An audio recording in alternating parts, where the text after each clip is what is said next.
अस्सलाम, कैसी हैं आप? बिल्कुल ठीक ठाक। वाओ, जबरदस्त, मजा आ गया। बहुत बहुत मुबारक हो, पहली दफा आई और खाली हाथ बहुत शर्मिंदगी है। मेरी बात सुनो, तुमसे मेरा जो रिश्ता है, हाँ। तुम अच्छी तरह जानती हो। फिर अपने घर आई हूँ। ये अपना घर है तुम्हारा, तो अगली बार आओगे कुछ ले आना जरूर।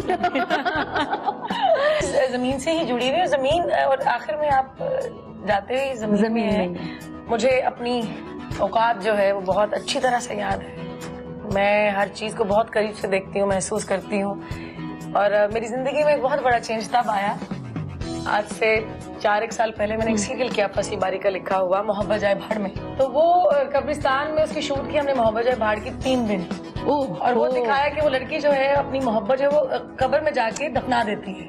अच्छा, वो खुदी हुई कब्र के ऊपर बैठ कर रात के 3 बजे, तो लोग बड़े खौफजदा भी होते हैं। पहले मैं हुई, जब मैंने आज हाँ। पढ़ी दुआएं पढ़कर मैं चली गई। और कब्र के ऊपर बैठ के जब मैंने सीन परफॉर्म किया, तो मुझे अपनी इंसान की औकात क्या है, इंसान किस बात पे इतराता है, खुदा की कसम मुझे आज तक नहीं पता चला। मैं भी इतराती थी, लेकिन सही मुझे पता चला जब मैंने उस कब्र का साइज देखा। बहुत कम लोग जानते हैं कि रेशम का नाम साइमा है। आज आप सब भी जान गए होंगे। आज रेशम से पूछते हैं कि साइमा कहीं खोई तो नहीं रेशम में? कभी भी नहीं। बड़ा मुश्किल होता है कि आप यकीन करें, रोज एक सेट पे जाना, साइमा को साइड पे करना, उस कैरेक्टर को ओढ़ना, फिर कैमरा ऑफ होना, फिर साइमा में वापस आना। कभी ऐसा हुआ कि बाजी ने कहा कि आज साइमा कार नहीं आई, आज रेशम कार आई है? कभी हुआ? शायद वो कभी एक आध दफा फील कर लेती हैं। फिर वो जब कोई डायलॉग बोलती है ना कि आज तो मैंने रेशम लगी है, तो फिर मैं कहती खुदा के लिए मुझे माफ कर दे, मैं कभी भी रेशम नहीं, मैं रेशम बन के भी गई। ये नाम जो है ना, मुझे खुदा ने दिया है, ये उसकी रहमत है। वरना मेरी ना कोई हैसियत थी, ना मेरी कोई औकात है, बेशक, ना कभी मेरी ये औकात हो सकती है। बहुत यंग एज में अपने माँ बाप को खोया। मैंने जी, मैं 7 साल की थी जब मेरी मदर की डेथ हो गई थी। और अब्बू को तो मैंने देखा ही नहीं, अपने वालिद साहब को। और इस बाप के रिश्ते की क्या फीलिंग्स होती है मुझे पता ही नहीं है। मैं लोगों के बाप को देखती हूँ, बच्चों की उंगलियां पकड़ के स्कूल से लेके जाते थे। खैर, हाँ। मेरी बाजी मुझे लेने आती थी। तो बाजी के लिए तो फिर ये कहना बिल्कुल हुआ ना, किसी पैदा नहीं किया, पाला तो बाजी। मैं उनको कहती बाजी जरूर हूँ, लेकिन मेरे लिए वो माँ है और रहेंगी जिंदगी भर। बड़ा टिपिकल सा सवाल है, लेकिन लोग जानना चाहते हैं, रेशम क्यों नहीं अपनी जिंदगी में आगे बढ़ पा रही? क्या जिंदगी की तलखियां जिस वजह से अब किसी पे ट्रस्ट नहीं कर पा रही हो इस रिश्ते को आगे? बड़ा खूबसूरत रिश्ता होता है जब आप शादी करते हैं, आप एक फैमिली बनाते हैं, फिर उसके बाद मजीद फैमिली बढ़ती है। क्यों, वाई? ऐसा नहीं कि मैं शादी नहीं करना चाहती, बड़ा अहम सवाल है जो मुझसे हर इंसान पूछता है। और मैं उनसे एक ही जवाब देती हूँ कि कुछ चीजें आपके बस में होती नहीं है, वो तय ऊपर होता है, वो जोड़े आसमानों पर बनते हैं। और मुझे वाकई पता है, मैं बचपन से ही कहावत सुनती आ रही थी कि क्या वाकई जोड़े आसमानों पर बनते हैं?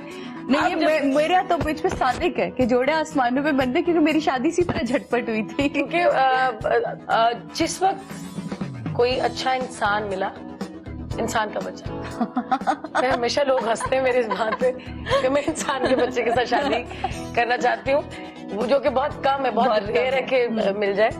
तो क्योंकि बहुत नफ्सा नफ्सी का दौर है, और एक पैकेज मुझे चाहिए जो जिसमें सिंसेरिटी है, लॉयल्टी है, मोहब्बत है, और जाहिर शादी का बोझ भी उठा सके। तो वो जिस दिन मुझे किसी में मिल गई, तो मैं 1 मिनट नहीं लगाऊंगी शादी करने में। पहले चलते ही बुक्स की तरफ। अच्छा, यहाँ पे बुक्स आपको कम नजर आएंगी? हाँ, बिल्कुल। क्योंकि रोज मैं कोई ना कोई किताब, क्योंकि रेशम के पुराने वाले घर में मैं जा चुकी हूँ, इस घर में तो मैं पहली दफा आई। पुराने वाले घर में मैं गई हुई हूँ, और वहाँ तो मैंने बकायदा लाइब्रेरी देखी। वो घर बाजी का था। हाँ, और सारी जिंदगी बहन के घर में रही हूँ, तो ये घर बाजी ने मेरे लिए बनाया। हाय हाय, फैज साहब को बहुत दिल से चाहा है आपने, और घोल के पिया है। उनको भी पढ़ा है मैंने, परवीन शाकिर को बहुत पढ़ा है, अहमद फराज साहब और फराज साहब को भी पढ़ा है। और ये शौक मुझे तब पैदा हुआ जब मैं अपने उस्ताद को बहुत लुकअप करती थी, अयूब खावर साहब को। तो वो एक शायर आदमी है, तो मैं उन जैसी बन नहीं सकी, क्योंकि मैं खुद को कहती हूँ कि मैं पढ़ी लिखी नहीं हूँ। आर्टिफिशियल सी जिंदगी होती है स्टार्स की, मेरी नहीं है। आपकी नहीं, मैं कहने वाली आपकी नहीं। आप बड़े मजे से कह रही थी मैंने जिस मैट्रिक किया, लोग तो डिग्रियां लेकर आ जाते हैं, आपने तो वो भी नहीं लाने की कोशिश करी। क्यों? मुझे शुरू से ऐसा लगता है कि अगर मैंने ये झूठी चीजें अपनाई और ये आर्टिफिशियल, ये देर तक नहीं चलता सादिया। मैं बताऊं, आप फैसब की बात करी थी तो उनके चंद अशार में सुना देती हूँ आपको। जरूर जरूर चाहेंगे। कि कब याद में तेरा साथ नहीं, कब हाथ में तेरा हाथ नहीं, सद शुक्र की अपनी रातों में, अब हिज्र की कोई रात नहीं। मुश्किल है अगर हालात वहाँ, दिल बेचाए जान दे आए, दिल वालों पूछे जाना में क्या ऐसे भी हालात नहीं। वाह वाह। जिस धज से कोई मक्तल में गया वो शान सलामत रहती है। ये जान तो आनी जानी है, इस जान की तो कोई बात नहीं। मैं दाने वफात दरबार नहीं, या नामो नसब की पूछ कहाँ। आशिक तो किसी का नाम नहीं, कुछ इश्क किसी की जात नहीं। गरबाजी इश्क की बाजी है, जो चाहो लगा दो डर कैसा। अगर जीत गए तो क्या कहना, हारे भी तो बाजी मात नहीं। वाह वाह वाह वाह।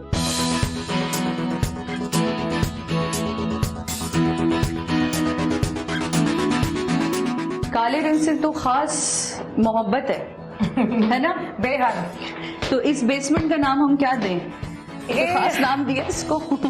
यहाँ पे जब मुझे बहुत ज्यादा मैं डिप्रेशन में होती हूँ या लो फील करती हूँ, तो फिर यहाँ पर आके मैं मलका तरन्नुम नूरजहां जी की गजलें सुनती हूँ। राहत फतेह अली खान साहब के गाने सुनती हूँ। फतेह अली खान साहब को बहुत मोहब्बत से सुनती हूँ। कभी खुद कोशिश की गाने की? नहीं, कभी भी नहीं। आवाज तो बहुत प्यारी है। आवाज अब तो काफी हस्की हो गई है। ऊंचा बोल बोल कर, क्योंकि मैं जब गुस्से में आती हूँ तो बहुत ऊंचा बोलती हूँ। मेरी बहन मुझे कहती है आहिस्ता बोलो, आवाज खराब हो गुस्से में जाएगी। कभी घर की चीजें तो नहीं तोड़ी ना? नहीं, इस तरह का कभी गुस्सा नहीं बंदा आया। शंदा तोड़ देती हूँ। लेकिन नहीं, मैं ज्यादातर तो खुद पे गुस्सा आ रहा होता है कि मैं लोगों को आज तक समझ क्यों नहीं पाई। बैठ सकते हैं, हम बैठ जाते हैं जी। यहाँ ऊपर एक बात शुरू की थी मैंने आपसे, फलाही काम आप बहुत करते हैं। बहुत कम हमारे यहाँ आर्टिस्ट हैं, पैसा मांगना सबको बड़ा अच्छा लगता है जी, इतने सारे पैसे ले लें, लेकिन किसी को देते हुए बड़ी जान जाती है। मेरे नहीं जाती। तुम्हारे लिए हमेशा मैंने देखा टीवी में भी, और पर्सनली मैं ये बात जानती हूँ कि मैं किसी की देखा देखी नहीं करी, पर्सनली मैं जानती हूँ कि तुम बहुत करती हो। सारे ये उन लोगों का हक है और हमारा फर्ज बनता है जी कि उन लोगों के काम आना जो कि जरूरतमंद हैं। ये वो जरूरतमंद हैं जिन लोगों ने मुझे, जिनके साथ मैंने स्टूडियोज में सालों गुजारे हैं, और ये कैमरे के पीछे के वो लोग थे। हमारे फिल्म इंडस्ट्री का जो सुपरस्टार होता है, जब वो अपनी उम्र के आखिरी हिस्से तक पहुंचता है तो वो बिल्कुल सिफर पे खड़ा होता है। उसकी क्या रीजंस? तुमने इतना अरसा इंडस्ट्री में रही और लोगों को देखा है, उनको जांचा है, परखा है, क्या रीजन नजर आता है? सारे ये एक सुपरस्टार को भी चाहिए कि अपने रेनी डेज के लिए कुछ इकट्ठा करके रखे।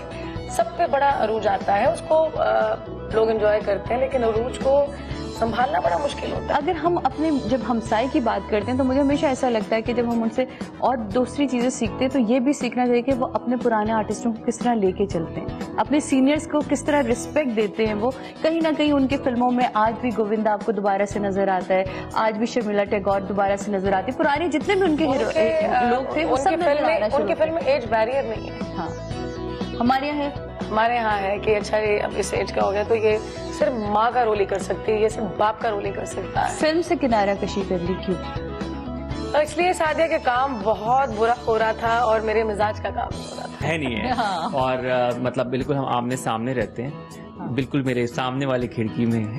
अच्छा, मजे की बात है ना, कासिम से मैं कभी नहीं मिली, आज हम पहली दफा मिल रहे हैं। कासिम जो है, और मैं कहती हूँ कि मैं बहुत खुशनसीब हूँ कि मेरे हमसाए में भी है।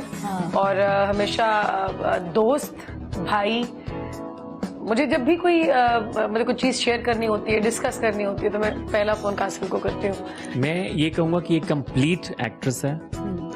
मैं बहुत ट्रैवल करता हूँ और जैसे आपने भी हमारे साथ इंटरनेशनली काम किया हुआ है, तो जब भी हम बाहर जाते हैं, रेशम काफ़ी दफ़ा हमारे साथ गई हैं, और जब शोज़ होते हैं तो मॉडल्स भी जाती हैं, लेकिन जब रेशम स्टेज पे आती है एज अ शो स्टॉपर या कुछ, तो इतनी चीखें, और वहाँ पे जो गोरे भी होते हैं वो भी इतने क्योंकि टीवी पे आप बहुत देखते हैं, तो वहाँ से इंटरनेशनली जब पता चलता है कि ये सही से एक स्टार है। बहुत अच्छा लगा आपसे मिलके। बहुत शुक्रिया, आप लोग आए, बहुत मेहरबानी। आप लोग ने कुछ चाय शायद तो पी नहीं, लेकिन जब तुम्हारा ये करेंगे ना समा के मेहमान, जरूर चाय पीएंगे। ठीक है, जरूर। Thank you thank you so much.